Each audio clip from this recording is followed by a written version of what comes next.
All right, perfect.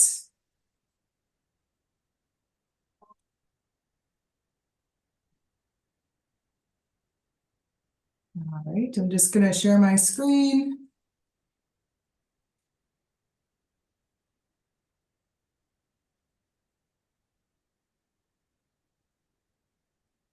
All right, welcome everybody.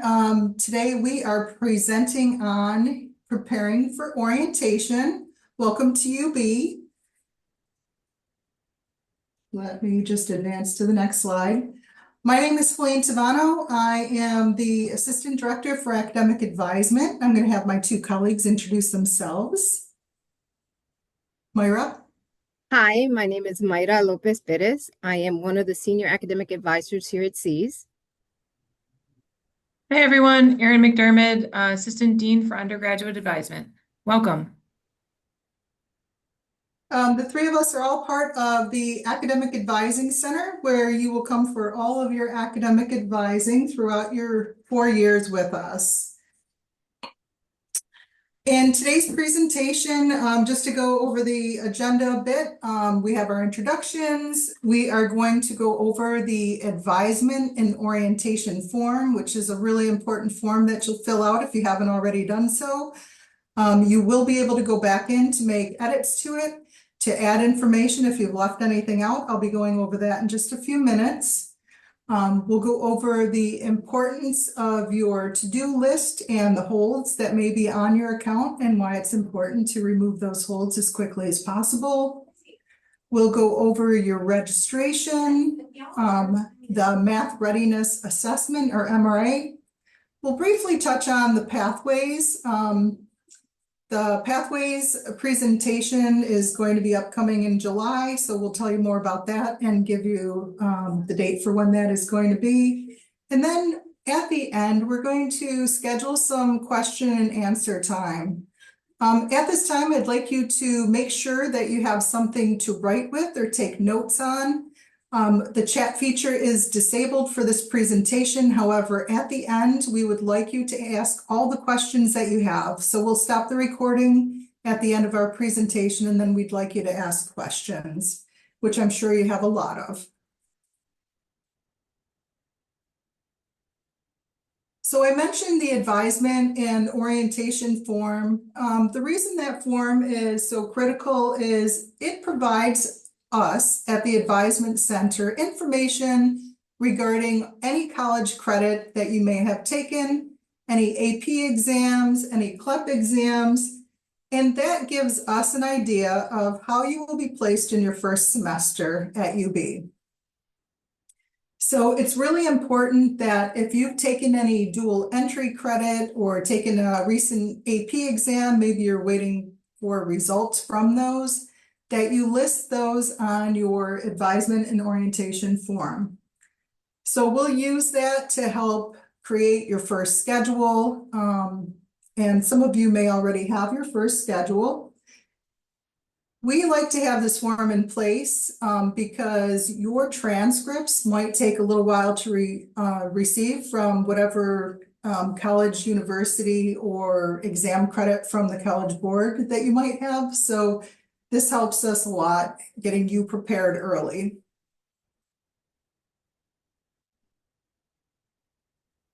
And now Myra. I have to make sure that my microphone is open. So you should have already received access to your Hub Student Center. And when you go in there, there are about 9 tiles. The one that we need for you to make sure that you pay close attention to now is the one that has your list of to-do items. You need to make sure that you take care of all your to-dos in a timely manner. There are certain ones of those that if you don't do, they turn into holds on your account, which will prevent us from being able to register you in the courses that you need. You can view that, like I said, through your Hub Student Center. If you don't have access to that, here is the link that you can utilize. We will be sending that information to you as well at the end of the presentation. You need to make sure that you take care of those holds. If you want to know what the holds are about, there is in the to-do tile two sections, one that lists everything that you need to do, and the one that lists what the holes are and what you need to do in order to take care of them.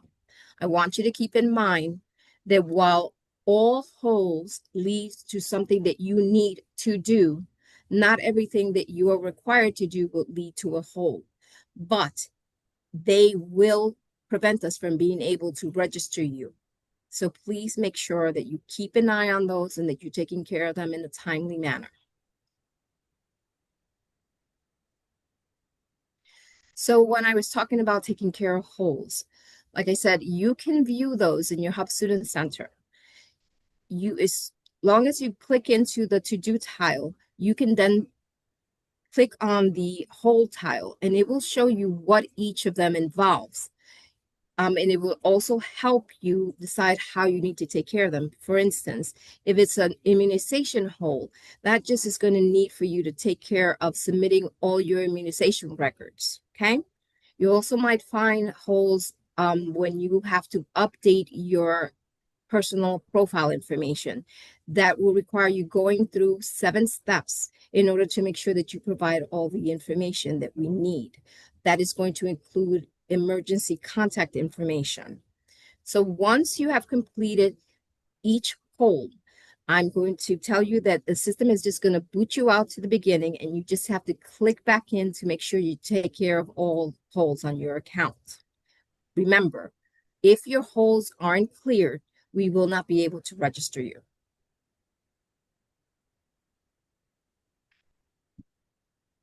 So when it comes to registration, that's where we go in and are able to decide what courses you need to take.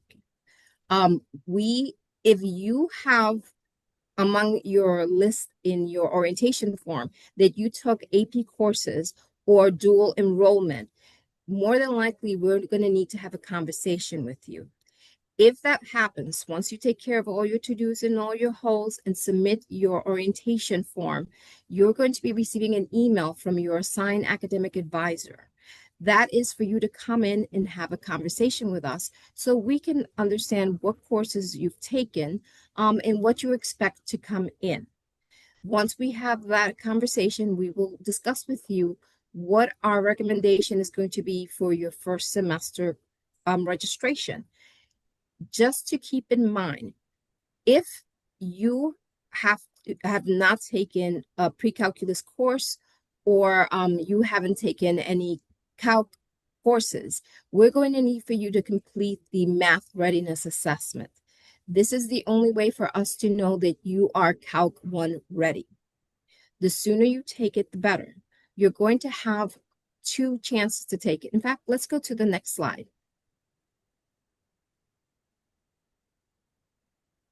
So we have the link, but you can also find this in your Navigate app. By now, you should have already downloaded your Navigate app so you can have access to information from us. You can have up to 2 attempts to take the MRA online. The passing score that we're looking for is for you to receive a 70 or above in your fundamental, algebra, and trigonometry. If once you take it, you're going to receive an email that's going to tell you what your placement was. If you find that you need to take it again, I'm going to encourage you to do that as soon as you can, okay? For those of you that might have already received an email inviting you to participate in our Summer Bridge program, this is an excellent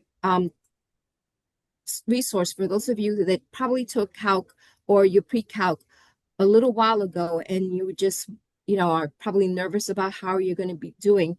If you go ahead and join us for the Summer Bridge program, you'll be able to freshen up those skills and get ready for your first to take the MRA again and hopefully score straight into Calc 1.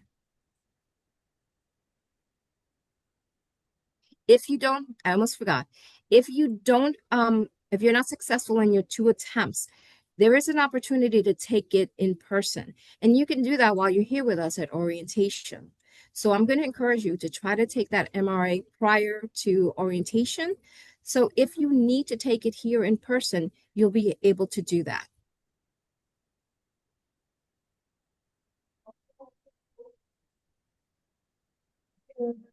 The UB curriculum, all students are required to select and save pathway requirements. We have listed a pathway video here that you'll be able to access. You can also get to this video by going into C's, Pathways, UB in any browser. It'll take you right to this page. You're going to be selecting and saving your pathways. You're going to want to include any transfer credits that you've used. And you're going to want to use list 3 global and thematic pathways, which you'll also find on that same website. We're not going to go into pathways in detail in this presentation because on July 8th, you will have a very specific presentation devoted to pathways and any questions you have about that. So please reserve some time on July 8th to go over pathways. They're very important to your education, and there will be an entire presentation about them.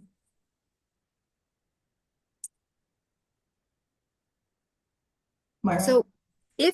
So if you have not received a schedule yet, that may be due to the following reasons. You either haven't completed your advisement and orientation form, you haven't reviewed all your to-dos in Hub and taken care of any holes that might be preventing us from getting you registered. You need to make sure that you clear all your holes in your to-dos so that way we can go ahead and register you for class. Or you haven't signed up or taken the MRA or taken advantage of the upcoming Summer Bridge program.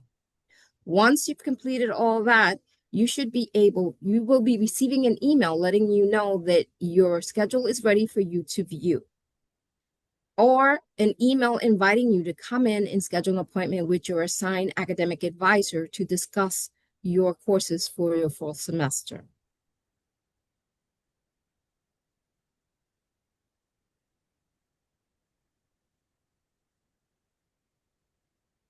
So these are just some helpful hints for getting started here at UB. You're going to want to make sure that when you receive that email regarding registration, that you see at least 14 to 16 credit hours in your registration. If you do not, it could be because you still need to be registered for math. You cannot be registered for math unless you've taken the MRA exam.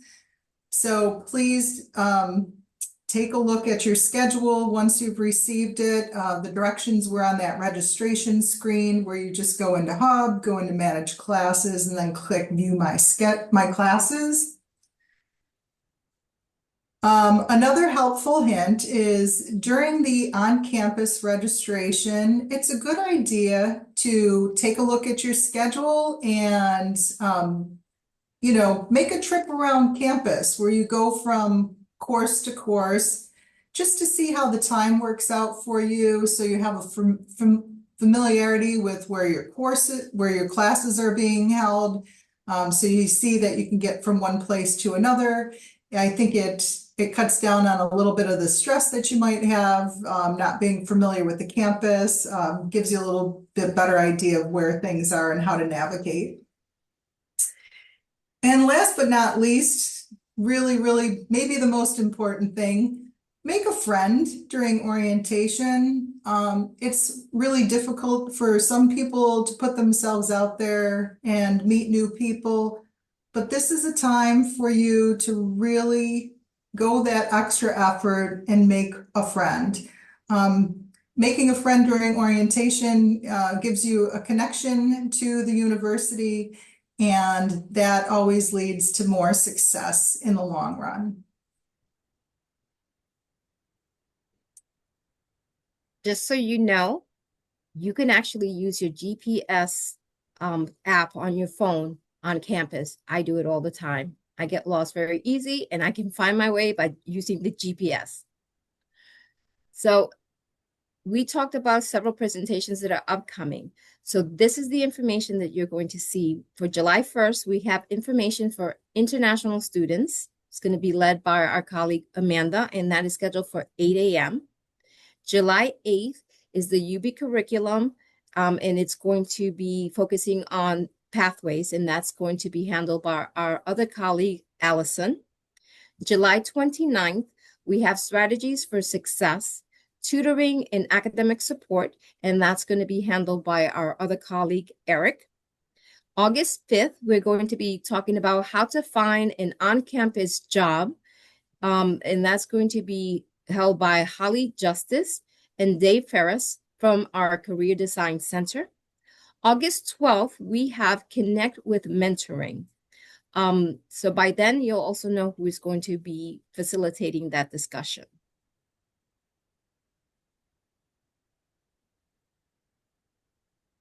All right. Erin, would you like to add anything before we moved on to the question and answer section?